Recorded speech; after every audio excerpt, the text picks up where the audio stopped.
I was going to have you open with a magic trick. I saw you doing magic for kids at the fair. Oh, that's interesting. Yeah, I wonder if it would show up on screen. I guess that's fair. That's a tricky one. Yeah, let's see. See, I've got my magic tongue depressor, right? It's the lighting good? Yeah. And so if you just warm it up, it makes little happy faces. They come right off. There's nothing on the stick here. And then it's just a little thing. They go back on. There you go. I'm gonna retry Facebook. I'm not seeing it on Facebook. The Twitter came out. Yeah, Twitter's working, so. Oh my, that's like a miracle. Yeah, for all those of you watching, we have been expanding our technical abilities piece by piece, and theoretically, this will be the culmination of that, where we're broadcasting on all of our channels at the same time.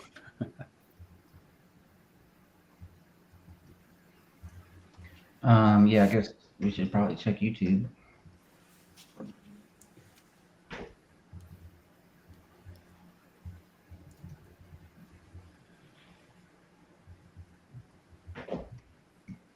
So it's registering on YouTube, but not.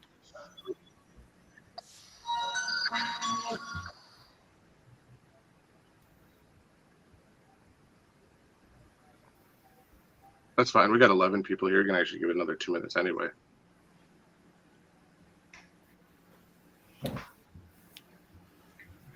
Okay, we're on Facebook and Twitter. Yeah, Twitter, we're all good. What's going on with YouTube?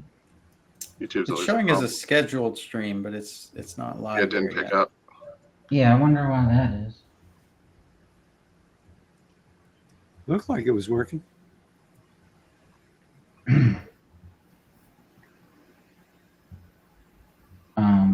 I'm gonna stop YouTube and restart it.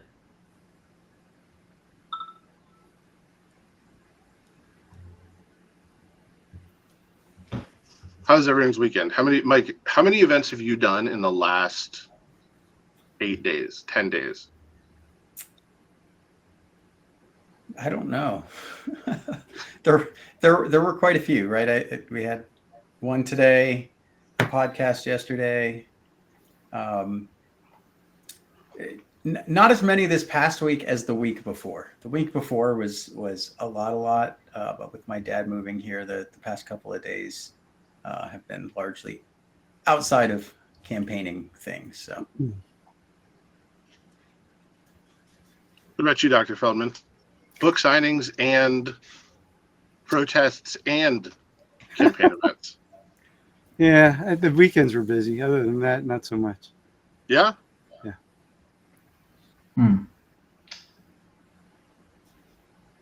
It's weird. Go ahead. I was going to say it's weird, like it's the last week of the campaign. Oh, it's working. YouTube is working. With so many people having voted early, it feels like it's the last week is already over. Right. Yeah, that's true. So y'all are seeing YouTube? We're good? We're golden? Yeah, I see YouTube, I see Twitter's, and I see Facebook. All right. Excellent. All right, I'm gonna do. Yeah, we're going to start for everyone watching. I don't know, send us a note or something if you can't hear, but we're going one way or another. So thank you. This is something we talked about as a party, really trying to connect with all the voters in every way possible, let you get to know the candidates.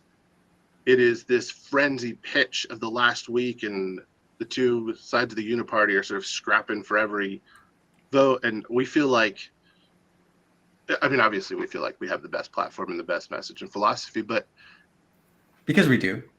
Yeah, I mean, objectively, but that's a separate discussion, right? But we don't always like do a good job of introducing ourselves.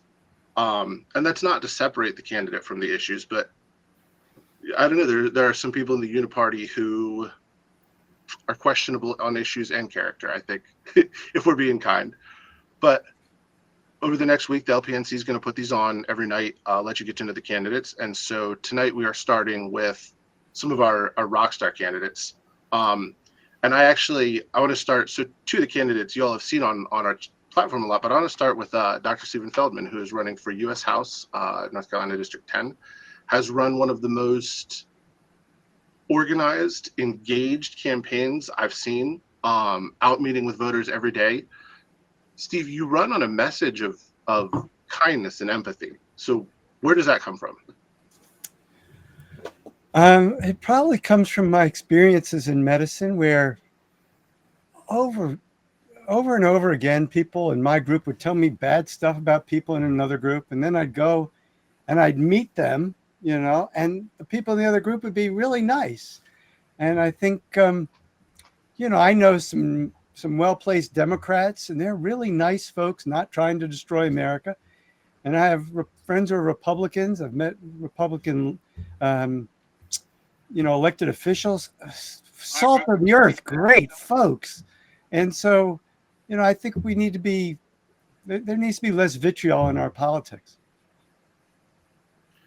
I mean, that's, again, Mike and Shannon, like, add on. You two have gone out and met people. You've talked. We've made a point to, like, call out the bad rhetoric and not engage with it.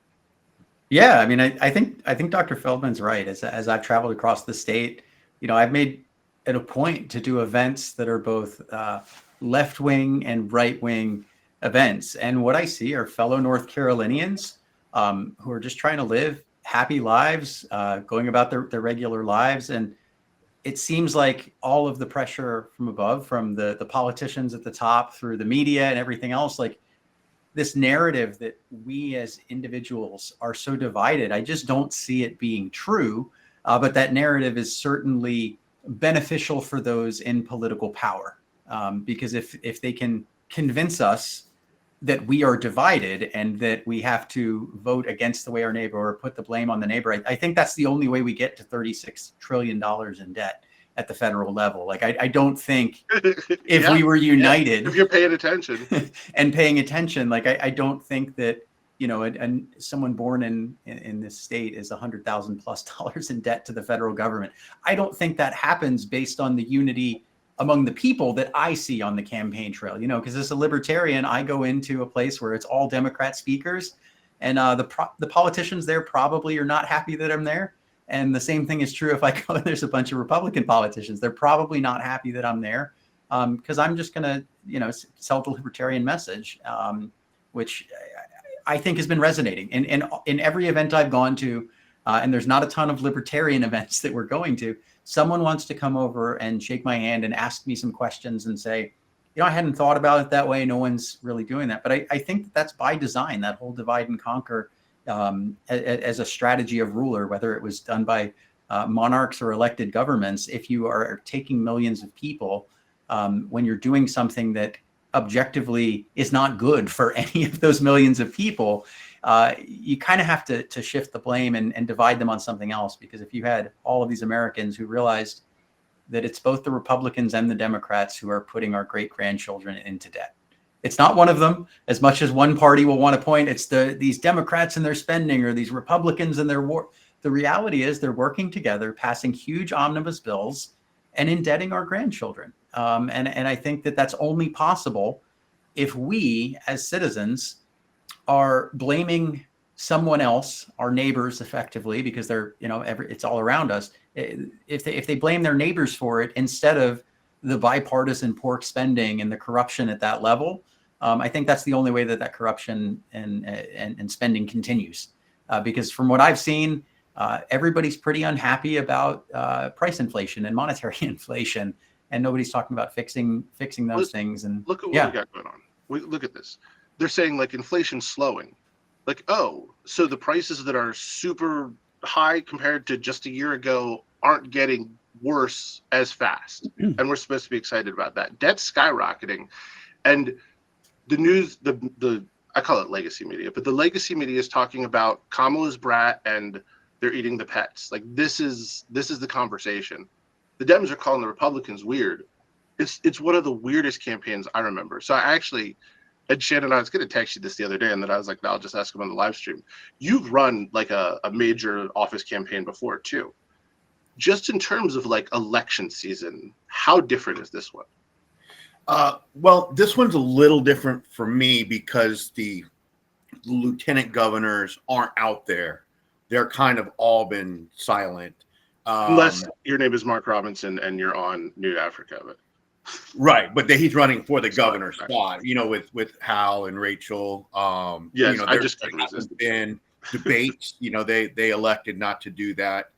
But I mean, the nice thing is the message never really has to change, kind of like what both Dr. Feldman and Mike were talking about, just the libertarian message works no matter where we are. We don't have to change our talking points based off of what room we're in. We don't have to change our accents depending on what room we're in. We're just kind of, we can be fairly consistent. And the nice thing is even in the previous campaigns, I don't have to change my views on anything. There's been a couple things that as a federal candidate that I look at different as a state candidate, because I believe some things are on the state level, like with abortion, that's something that, at the federal government level that should never be involved in. But other than that, everything has always been consistent across the board.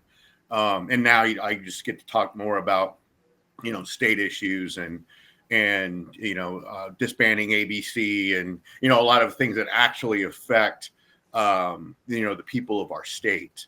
But I find that the message is received rather well. I'm getting a lot of feedback on, social media from new time and first time voters too. And interesting enough, in my first federal campaign, or no, my second one, I guess, my most successful one, when I had dark money involved, we're starting to see dark money come in, not necessarily for us right here, but they're getting into Chase's politics, right? They're promoting the libertarian message, and the Democrats are promoting the libertarian message in swing states, trying to get Republicans to vote libertarian to weaken the Republican voting. So we're starting to see that now too, and Kamala Harris and her fundraising team has been linked to that. I was reading an article on that, how they're promoting Chase Oliver in like Arizona and New Mexico. Mark Elias is paying for it. Yeah, in Pennsylvania too. I think they spent like 1.5 million on ads there. I'm like, well, he's the one who was behind keeping the other three off the ballot too. I was joking with Chase. I said, man, if they would have just given that to Chase, he probably could have spent it more effectively. Libertarians tend to be pretty good at getting bang for our buck in campaigning, rather than going down the same path of attack ads that the Republicans and Democrats spend billions on. But well, the nice thing is they're not negative ads, right? They're promoting him very well, which ultimately helps us anyway. Because we could just take those same ads and run them again next time, or follow that same message, and it's going to resonate with people. Like, well, who are these libertarians? A lot of times I hear people say, I don't know what a libertarian is, but I mean, I've seen several tweets in the last week from Pete Buttigieg, right? Like saying libertarians, the Republicans are, I don't know if it was what fear mongering statement he was trying to raise. Yeah. But it was like that doesn't apply to us. You don't really understand our demographic and what we really care about. Because if you did, you wouldn't be, going to war with our tax dollars and, ultimately,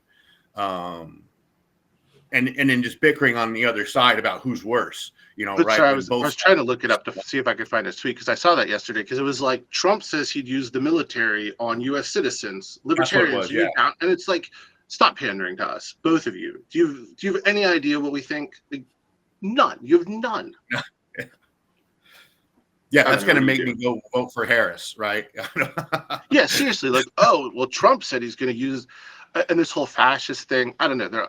And I don't want to pile on Kamala or the Democrats, because the Republicans have their own sense of crazy. I will say this: I feel like Trump's ground game strategy has been good. Like they thought about it, the whole podcast, getting out to people thing. But then you come around and it's like, what are they promoting right now? They're talking about getting rid of income tax, no tax on tips, doing podcasts. It's like, oh, so maybe we are having some influence.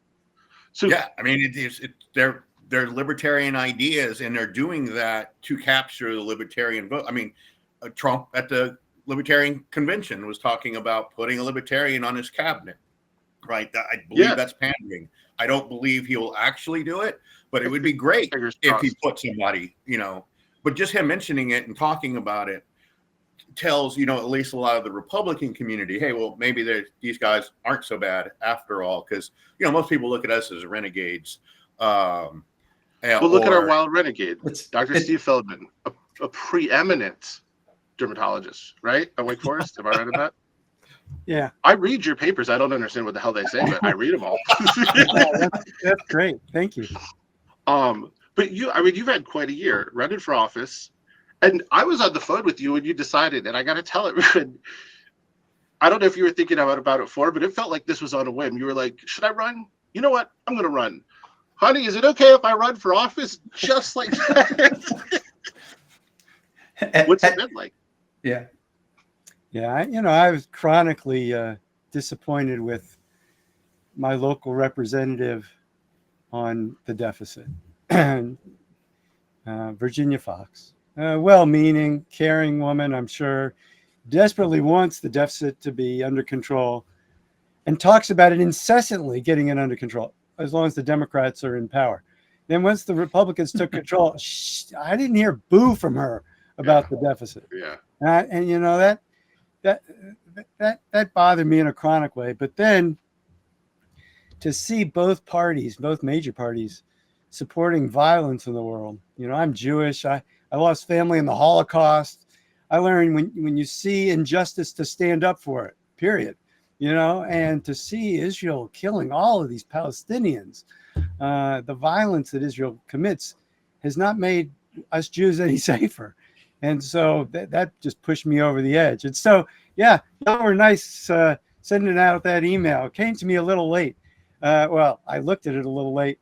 And so I think you directed me to one of the other libertarian organizers who said to me, Steve, if you're thinking about running, all you got to do is go tomorrow morning to your local Board of Elections, fill out the paperwork the first thing in the morning, 8 o'clock when they open, and then carry it to Raleigh and get it signed by noon, because tomorrow's the last day for filing.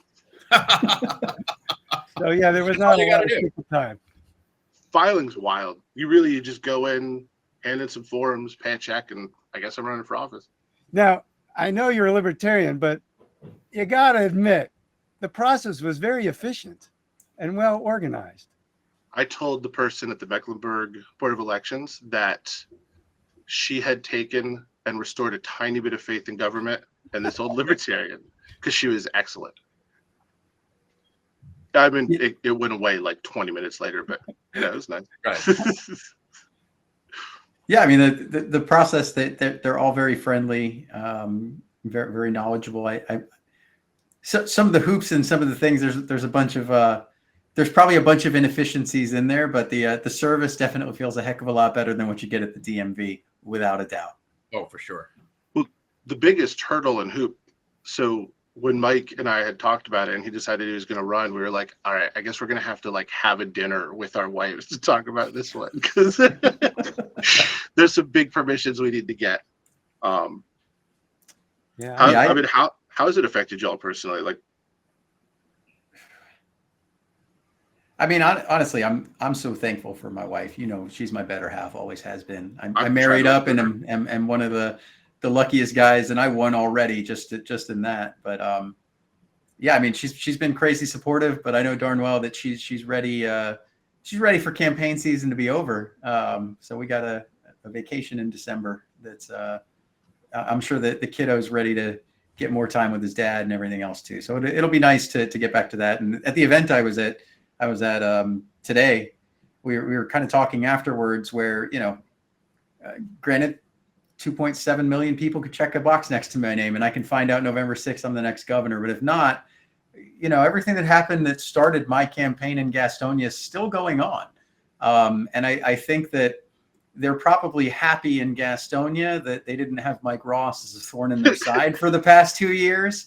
And That's there's fair. been a lot of, there's been a lot of stuff that's happened in Gastonia. But the thing that really, that I'm most excited about kind of coming out of this is there's a lot of injustice happening across North Carolina, like a lot of injustice. And I think that I'm looking forward to taking a little vacation and a little break and getting back to my roots of activism, finding people on the ground who are being abused by government, and bringing that to light, and trying to bring together Republicans, Democrats, Independents, Libertarians to just say, you know what, this is wrong. Can we all come together and agree that this is wrong and take it to the government?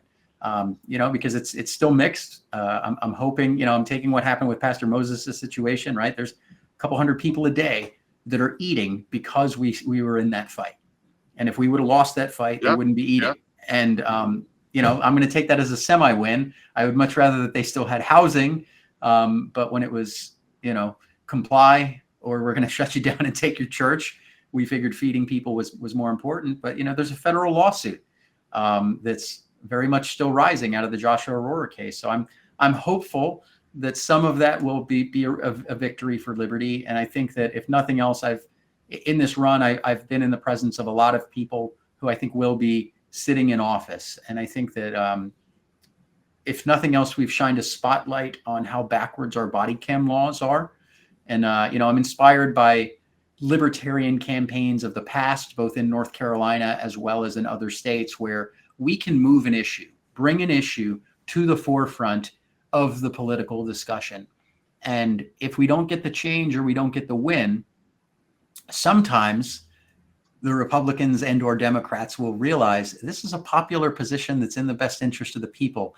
And if a couple years down the line, we have body cam reform in North Carolina, and it mirrors some of the other states where it's more transparent, more accessible for protecting the citizens, making it so it's not just something that exists for people who can afford the lawyers to take the fight to the government to get that body cam footage, but model it something after how Florida's is. If you're in the body cam footage, you can request it with a FOIA, and it's quick and it's easy.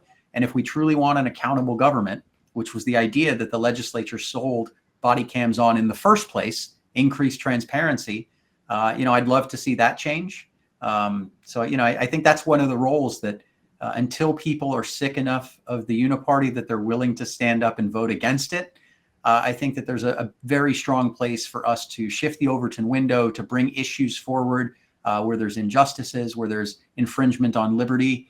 And, if we can generate enough steam and enough energy around those ideas, right, that can extend beyond any of our candidacies, I think that that's a win for liberty. And I think that we need a whole lot more activists doing that, because, libertarians have pushed some big wins. I just look at some platform positions from our platform, when we were founded as a party 50 years ago, right? We were pro-LGBT rights from day one. Obama was elected against gay marriage. He was still taking a traditional marriage role. Positions. Now the Democrats have taken that. Look at cannabis legalization. That's been something that libertarians have been since the founding of the party, and Democrats have come up, and we have essentially used nullification of federal law to enact cannabis, legalize cannabis in certain places. And same way it's been done on the right? In certain places, they're looking at Second Amendment sanctuaries where you can, purchase suppressors or things that are manufactured in the state. I think that those are ideas that are not only rooted in the founding documents and attitudes of the founding of America, but I think that's something that libertarians have been consistently messaging for a very long time. And it's good to see that. It's good to see some wins there. It's good to see some wins and idea. Yeah. It's the small wins. It's seeing Joshua able to file the suit and maybe somebody's accountable for it. It's being able to pick up some of these small things. But that's, so I don't know, whoever was listening at the beginning when we were chatting, Steve, you're a magician. Your entire thing, and I mean that quite literally, Steve, if you go meet him at any event, he's tabling working, he's got magic tricks on him. But your entire thing from the beginning, like you just came in and you're like, I'm going to meet people one-on-one. So I mean, your first run through, but just sort of looking at the way other politicians campaign from the Uniparty specifically, where it's more of a systemic, a machine, a lot of messaging, a lot of finger pointing. Did you get a sense, like what drove you? How did you evolve in your campaigning as you were talking to people, and what was the response you were getting? Yeah, I attended an American Medical Association candidate workshop back in the spring. They told us, you know, what you have to do. Like, you have to call up all your friends and your family, and you have to personally, either in person or on the phone, ask them for money. I'm not doing that. I'm not doing it. And then, but one thing they made clear, I think, which is pretty much probably true, is that, you know, maybe in some block of Brooklyn, you have enough density where you can knock on enough doors to make a difference. And in my district, which is largely rural and suburban, I'm not going to talk to 250,000 people. This is not going to happen. So fortunately, being a dermatologist and dermatology having been very good to me, I have the resources to do the billboards on the streets and put the TV ads out, and maybe not in the Charlotte station and capture Lincoln County that way, because that would be too expensive even for me. But Roku TV is, you know, the modern era. You can target what county you're placing your ads in. It's fascinating. And that's something else. If you are listening and you think politics is expensive, you have no idea just how much money is being thrown around, how much those TV commercials cost, and the stations know they can charge it. Shannon, your last campaign, I remember you spent like $417, and that was my first exposure to a Libertarian campaign. I was like, that's amazing. Yeah, this campaign, I was going to say, have you reached 417 this time? Yeah, primarily, mostly just on the website is really where it goes down to. Gas. Other than that, you know, everything else is trying to get the message out on social media. You know, podcasts have been great. A lot of people have, you know, invited me onto their shows, and it hasn't even been in our state. You know, oftentimes it could be in some other state, and you know, you just get kind of thrown into the mix of it. But then you have those segments that you can, you know, use for your campaign.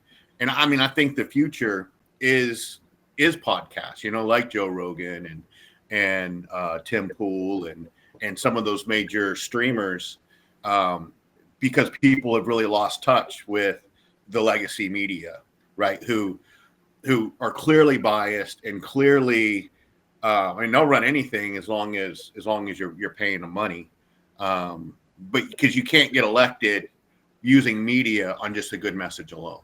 Right. It's all about how much money do you have, and we'll spread it if you have it. Yeah. You know, I've wondered if, and I'd hoped, and I think the last few years have shown us that if you say crazy enough stuff, people will cover it, you know? And the crazier it is, the more coverage it's going to get. More coverage it's going to get. And Shannon, I was just thinking we've reached the point where if you actually say nice stuff, it will sound crazy, and maybe it will be covered. I agree. Along sounding crazy real quick, and if you're watching, you can send a comment. I might see it, or a question. But Steve, we got a comment that our video with Michael Dublin on war was, somebody loved that one. So not everything has to be crazy. People can like good stuff too. For those watching, you check it out. It's on the LPNC YouTube page. I don't know where else, but Dr. Feldman and Michael Dublin of the Green Party came together after. Did you just come together to talk about the war? Or had you gone to a rally first? Yeah, a libertarian, Phil Jacobson, is deeply committed to, you know, being against war, and realized that even though the Greens and libertarians, people might think, oh, those are two extremely different, a bunch of socialists and a bunch of libertarians, you know, free market people, have nothing in common, and yet neither one of them want to kill people. And Michael Dublin didn't have a libertarian person in his race. I don't have a green person in my race. And so he figured, hey, let's get these two guys together to talk about how they see the world in a very similar way. Look, I'm going to say something, again, something really crazy. I think everybody wants peace. I think they want peace for their children. I think they want peace for other people's children. Unless they work for Raytheon. Yeah, I think even Raytheon people believe that they are creating the weapons that can be used to achieve peace. I know I'm going to sound crazy optimistic. I think we have senators in North Carolina who are devout Christian people who want peace as much as I do, and yet they're supporting horrible violence in this world because they think that will get us to peace. I don't think they're doing it because they're mean-spirited. I think they're doing it because they're misguided. And I think Dublin and I agree that, the Green Party way of looking at things, the Libertarian Party way of looking at things is, no, let's be peaceful to achieve peace. It's a microcosm and a macrocosm.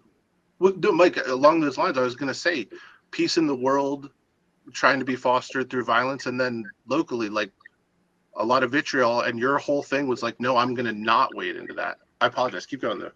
Yeah, no, I was saying that's very similar to what I've experienced on the campaign trail, Steve. Like I've had quite a few events with Wayne Turner, right, the other governor candidate from the Green Party, and we were at an environmental justice summit where I think I was the only libertarian there. But the environment's very important to me. I told Wayne, I said, we want the same thing. We just have very different, ideas of how we accomplish that. Right. And I would, I noticed it even at the state fair. Someone came up to the Libertarian booth, and it was a mother-daughter, and the mother had a Jill Stein shirt on. And the daughter actually said, which she, of course, voted for Stein and for Wayne. And the daughter told me she was thinking between Wayne and I, but she actually chose the Libertarian, which I thought was interesting. And we had a conversation about why. And I think just my message resonated with her more than Wayne did. But when I see when I see the Greens, like, we have a lot in common. We have some differences on the economic side, but both of us can come together and agree that dropping bombs on people is never a good idea. And that's one thing that it really bothers me. And I haven't delved too much into federal issues, but since I'm graced with one of our federal candidates, I'm going to take national issues like war and put those on the table for this conversation. But it's one of those things that I look at, and I don't understand why the average mainstream Republican and Democrat politicians can't see what almost every Libertarian and every Green Party member and candidate I know sees. And that's that if you drop bombs on people, it is going to have blowback, and whether that's the idea of, hey, but we're trying to kill a terrorist. Well, if I'm here and there's a terrorist next door and I don't even know he's a terrorist, and my kid goes over to his house to play and a bomb drops, who do I blame for that? If you put yourself in that person's shoes, you have just created more terrorists. And that's where I really, Steve's message of friendship and being positive. I truly think that empathy, when we have had thousands of years of human beings killing human beings, you can either feed into that blowback cycle or we can try to fix it. And I think both Libertarians and Greens are united in the fact that we want to fix this cycle of violence. I don't want war anywhere. I don't want war anywhere. I don't want us funding war anywhere. I don't want us policing the world. But this whole idea, and it seems like, I guess it aligns with my shirt and the whole idea of the uniparty. I'm old enough to remember when it seemed like there were a lot of anti-war Democrats, and I don't know where they went. Did they all go to the Greens? If so, like the voting numbers don't line up with that. But it troubles me that it seems like both of the major parties, or the uniparty, I call it, is fully okay with us just moving forward with this cycle of death and destruction. And I don't see any scenario where it ends well. And it's scary that the two parties that I think make the most sense on the issue of war, the Libertarians and the Greens, are both fighting at least an economic battle that is very much rigged against us, right? We don't have these large corporation political machines funneling billions of dollars with existing networks of creating billions more in dark money. And I don't know if we ever will. And part of me wonders, based at least with libertarians, I don't know if we even want that, right? Because if someone's going to come along and say, hey, here's $10 million, what are you expecting to get for that $10 million? Do you think we can win without it? You know, I do. I don't know how we control it or catalyst, but if you look at real polling, right, like just general sentiment polling, not a larger percentage of the population is tired of the two-party system than the population that is okay with the two-party system. So if that's real, right, and I've seen it multiple places that I think it's around 60% of the population thinks they want a third party. If that is true, then I do think the opportunity is there to win. We just have to get that 60% to vote along with what they believe. If they truly believe that the two-party system is against them and against their interests, you have to vote against it. And that's why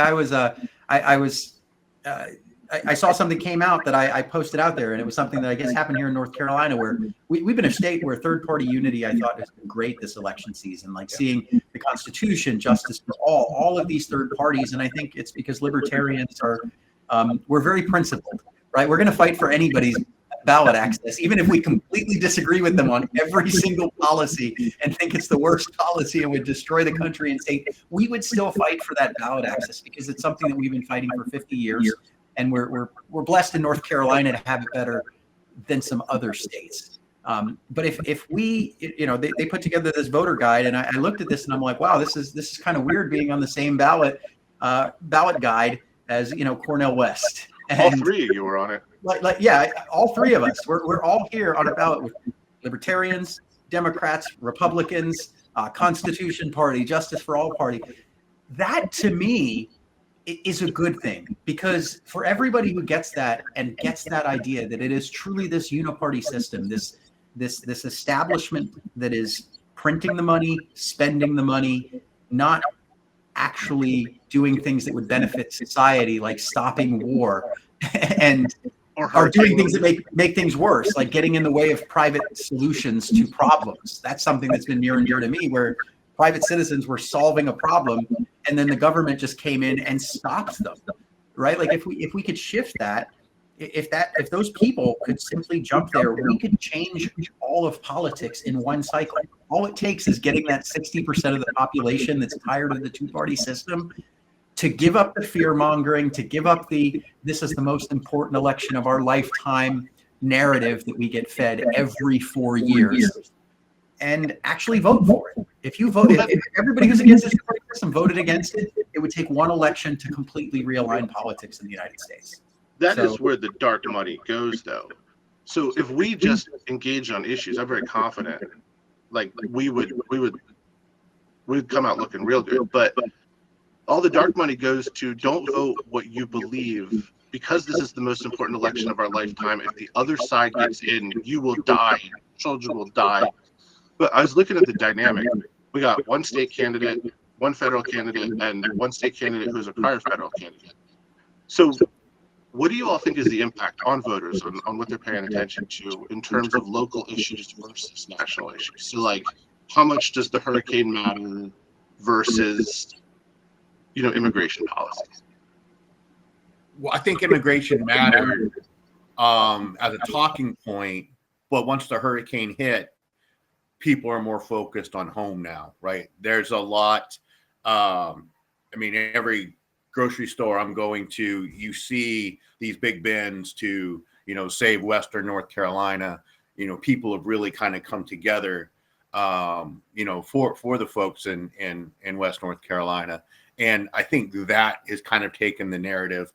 You know, Biden coming here and kind of failing his presidential operation there, I think probably has brought more support for Trump. Western North Carolina is pretty red anyway. But, you know, they get to see, hey, we have tax dollar money. It is it's more money is being spent overseas going to Ukraine than money would be spent here helping people in Florida and Georgia and North Carolina, so I think people are starting to see that, and hopefully they start fighting to either reduce our taxes or to stop sending money overseas, because ultimately that's what we have to do.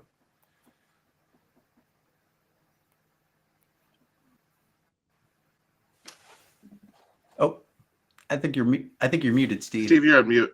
I can't hear you. Oh, that's a good thing, because I was just saying I'm not a big believer in cutting taxes. If you cut taxes like the Democrats and Republicans are proposing to do, without cutting spending, you're not cutting taxes. You're either going to inflate the currency and send the country to hell, or you're putting those taxes on our children, and as Mike says, on our grandchildren. And so we shouldn't be talking about cutting taxes. We should be talking about cutting spending. We spend as much, I think, on defense as the next, 7 or 9 biggest countries combined. And if we'd spend less money killing people abroad and more money, bring those troops home and defend our borders and build our own infrastructure, okay, we can make a dent in the national debt. Yeah, I mean, it's a spending problem. It's what it ultimately comes down to. Taxation is just one element, and it just, when we're doing what we're doing now, which is just reckless spending from both sides of the uniparty, it almost leaves me scratching my head where, you've got everyone saying, oh, the money printing's not the problem. It's the corporate greed, or it's energy, or it's all these things. It's anything but printing money. Well, of course, the money printers are going to tell you that, but it makes you wonder. They're taxing us a lot, but they're still printing money too, when effectively those are both mechanisms for the government to fund. So the real problem is the spending. I would probably say, the end result, right? If all of our spending is paid for by taxes, or all of our spending is paid for by money printing, which is just inflation, like the end result is the same. The government's still spending the same amount of money. I just personally think it feels bad when we're getting hit with both, right? It's like, raise the taxes on me at least, but stop inflating the money, or just stop taxing us and make us deal with inflation until people get tired of it and do something about it. But it's really, it's a weird place. And I think that it ultimately has to come down to cutting spending. The problem is that the uniparty doesn't want to talk about cutting spending and wants to pretend that it's not real. Like that's the thing. I have 2 aging parents, right? Both of my parents are completely reliant on Social Security. I was a financial planner, so I helped people plan for retirement. And for young people, I would always help them plan, not factoring in Social Security. And the reason is because I've looked at Social Security, and, people don't, the average voter I found probably doesn't even realize this, but if nothing changes, within 9 years, there's going to be a 20% across the board cut to Social Security. I would think every single senior citizen in America should have a vested interest in knowing that information so that they can prepare for that, so that they can make good decisions over these next 9 years to do that.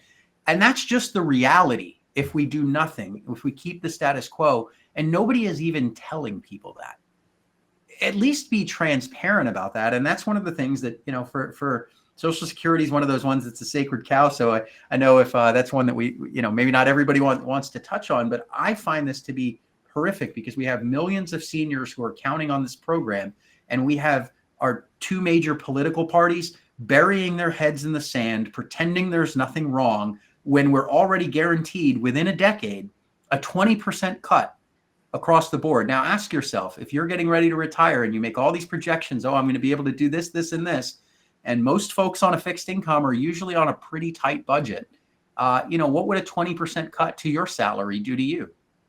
Right? Because that's effectively what it is. Like we have. Would you want some time to prepare for that if you knew it was coming? Like if your company was, hey, 3 years from now, we're going to have to cut your salary by 20%. Wouldn't you want to know that as far in advance as possible, not the day before? Because to me, when I see this, I get that politicians don't want to touch it because it's an almost impossible math problem at this point.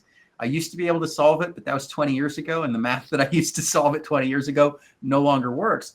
But that's one of the things I think we really need to be looking at. to know that this issue's there, I have to understand, or I have to believe that most of these politicians are at least aware of the problem with Social Security. They may have very different views on how to fix it, but nobody is even mentioning that that's the status quo, a 20% across the board. And I think that that's problematic, because it's, I get it. You want to fear monger about fascism and communism and all these things, instead of fear mongering with the truth that we're not going to be able to meet these obligations that our millions of our citizens are counting on, right? That's the thing.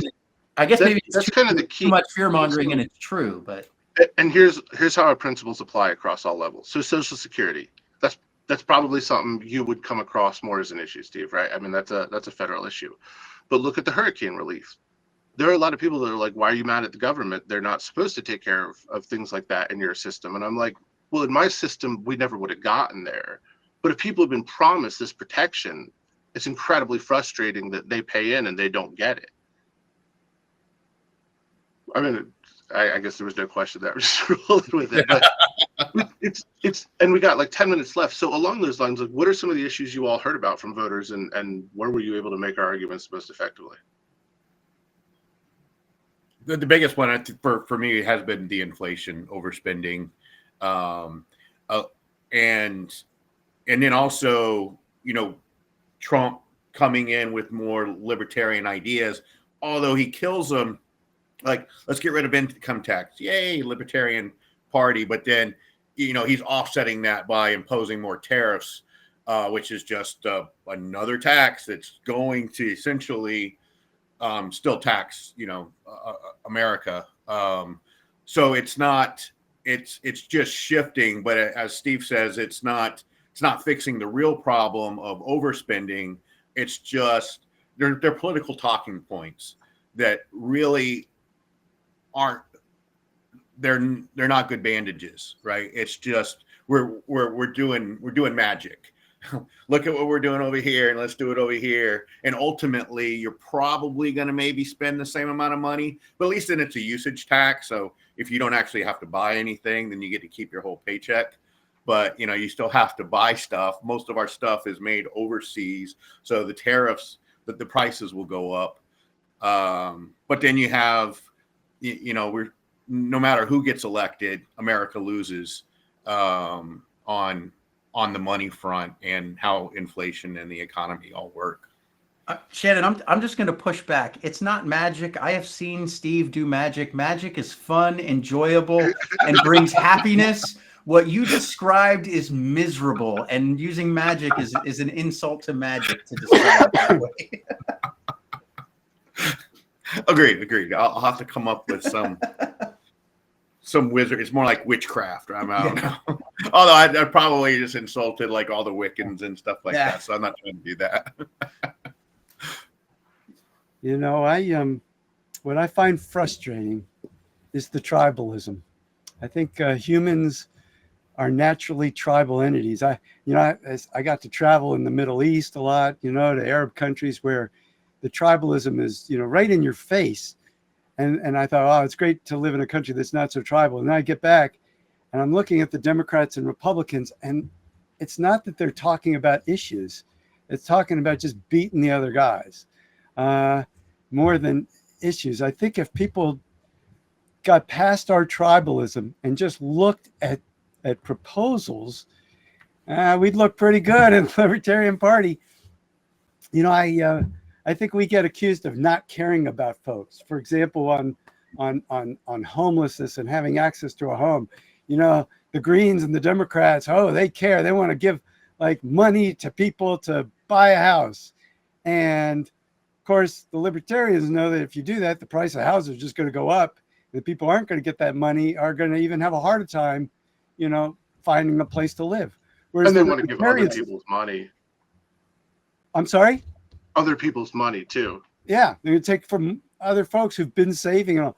So, but the Libertarian approach would be, hey, let's get rid of the government regulations that make it so expensive to buy homes and to build higher densities and things. And then homes would be more affordable for people. It's not that we even disagree on economic issues in the sense that we agree that we want people to have great salaries. We agree that we want healthcare to cost less. We agree that people should have access to those things. It's just that we disagree on how to get there. And I think if people look close, the libertarians probably are right a lot of the time. Yeah, I would agree. So much overlap as far as we want the same things. It's just, what's frustrating to me as a libertarian is I've seen your parties try to do this with these same policies for all of my life, and they don't work. Maybe it's time to try something else. And that ties into my issue that I've kind of had the biggest kind of shift in ideas, which even today I was talking to a Democratic candidate for local school board, and my education plan, it's revolutionary, right? It's radical. It really means taking the government as far away from education as possible.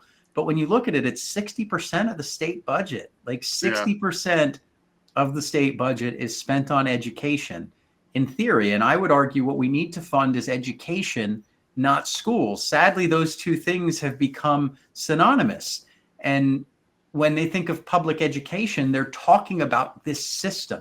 Where I view public education as how are we educating the public? Does it have to be this antiquated Prussian model where we put 1,000 kids in a building?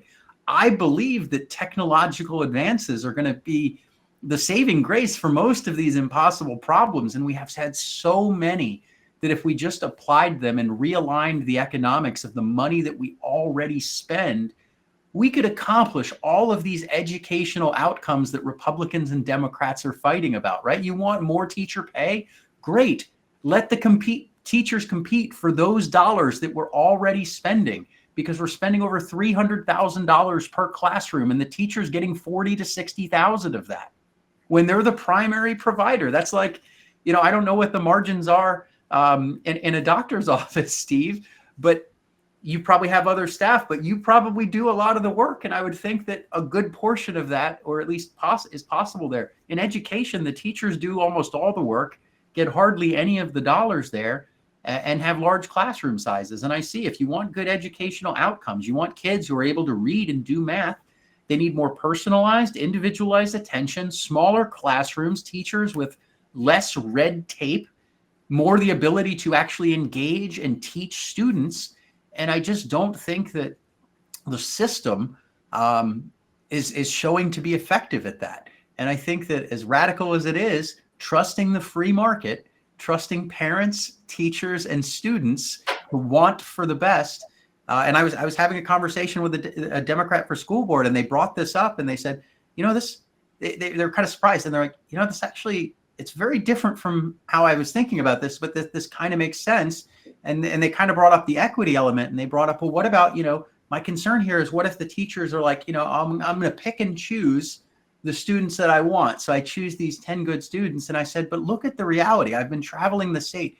There are teachers out there that are passionate about special needs children and children with learning disabilities. You could empower them to say, instead of taking 10 students, I'm going to accept that I maybe only make 80,000 instead of 130,000. And I'm going to take 7 of these special needs kids and pour themselves into that. I believe that if we empowered the free market to educate our children, that the best teachers on planet Earth would flock to North Carolina, and any of those issues could be solved by the market. And when they saw that, that's, a Democrat school board member kind of saw that and was like, because I know what was going on in her head. I know that she knows teachers who are passionate about helping those students who are marginalized. And if you were able to tell them, we're going to take all of the red tape, all of this forced curriculum, all of these generic standards that we're trying to hold, and you truly allow teachers to be teachers and students to be students, and make sure that that money is actually rewarding the people that do the effort, I think we could revolutionize education, not just in North Carolina, but in the United States and hopefully the world. Because I think if we're going to be funding it with public dollars, I believe that decentralizing the decision-making, like most things that I believe in politics, is going to provide the best outcome. And that's something that I've taken that plan, which I don't think any Republican or Democrat politician would ever think twice about, and most of their voters aren't thinking about. But I have converted right, left, center to this idea, because when you really start to look at objective data, it just makes sense that we are, the largest piece of our budget is very objectively being spent very inefficiently, and it's not hard to imagine lots of ways we could do it far better if we just got the bureaucracy, the red tape, and the layers out of the way. So it sounds like you've been on the campaign trail a little bit. Pretty prepared with that one. So I want to be conscious of time. We got about 7 minutes left. So last question for all of you. 9 days. What do you got left? What's the next week look like?